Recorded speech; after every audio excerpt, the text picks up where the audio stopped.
It is fair to से कि Hadean Ian के दौरान अर्थ एक स्टेराइल प्लैनेट थी, कुछ भी इस भयानक एनवायरनमेंट में सरवाइव नहीं कर सकता था।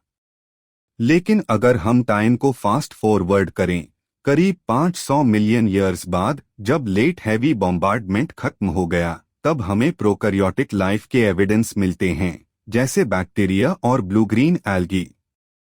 लेकिन हमें और आगे बढ़ना होगा प्रोटेरोजोइक ईयन तक, जब पहली बार फॉसिल एविडेंस मिले कॉम्प्लेक्स मल्टीसेल्यूलर ऑर्गेनिजम्स के। फिर कैम्ब्रियन पीरियड की शुरुआत में हमें पहली बार शेल वाले ऑर्गेनिजम्स देखने को मिले। ट्रिलोबाइट्स उस समय डोमिनेंट स्पीशीज थे, खासकर कैम्ब्रियन पीरियड के अंत में, और इनके 600 से ज्यादा जेनेरा थे। ये मड बरोइंग स्कैवेंजर्स थे। लेकिन जैसे ही लाइफ ब्लूम करने लगी, एक्सटिंक्शन भी ज्यादा दूर नहीं था।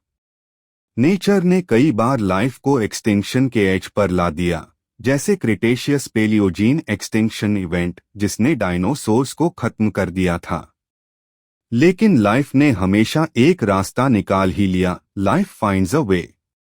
अब अनुमान लगाया जा रहा है कि 2029 में एक किलर एस्टेरॉयड, जिसका नाम अपोफिस है, अर्थ की ओर बढ़ रहा होगा। इस बारे में नील डीग्रास टायसन ने सबसे अच्छा समझाया।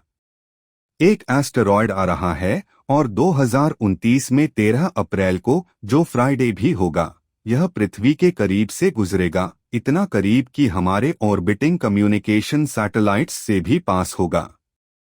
अब सोचिए, हमने स्पेस प्रोग्राम इसीलिए बनाया ताकि हम एक्सटिंक्ट न हो जाएं। डायनासोर्स के पास स्पेस प्रोग्राम नहीं था, इसलिए वे बच नहीं पाए।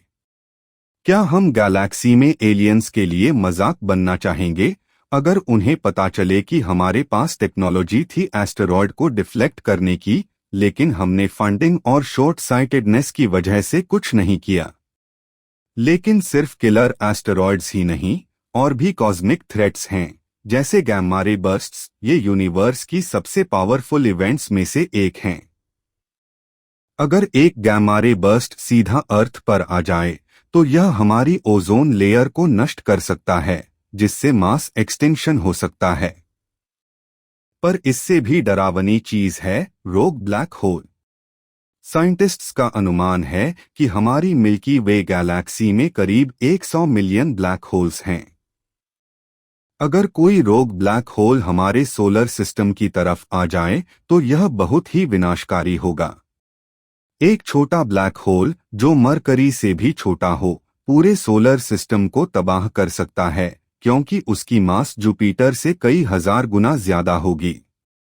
ब्लैक होल का इंटेंस ग्रेविटेशनल पुल हमारी धरती को चीरफाड़ देगा, भयंकर अर्थक्वेक्स, सुपर वोल्केनोस, और आखिरकार जब यह अर्थ की ऑर्बिट में पहुंचेगा, तो पूरी धरती एक जलता हुआ मैग्मा लादेन रॉक बन जाएगी।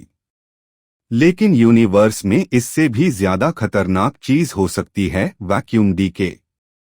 इसमें एक क्वांटम बबल अचानक यूनिवर्स में बनता है, जिसमें फिजिक्स के लॉज हमारी यूनिवर्स से पूरी तरह अलग होते हैं।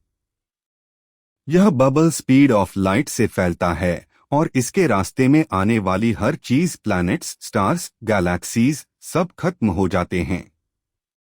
अच्छी बात यह है कि अगर वैक्यूम डीके शुरू भी हो जाए, तो हमें पता भी नहीं चलेगा, क्योंकि यह स्पीड ऑफ लाइट से फैलता है। मतलब जब हमें इसका एहसास होगा, तब तक सब कुछ खत्म हो चुका होगा। अगर कॉस्मिक लक हमारी तरफ हुई और ये डूम्सडे सिनारियोस कभी सच नहीं हुए, तो भी एक चीज तय है। करीब 5 बिलियन ईयर्स बाद हमारा सूरज हीलियम बर्निंग प्रोसेस शुरू करेगा और एक रेड जायंट बन जाएगा। इसकी आउटर लेयर्स मरकरी को कंज्यूम कर लेंगी और धीरे धीरे अर्थ को भी वेपराइज कर देंगी।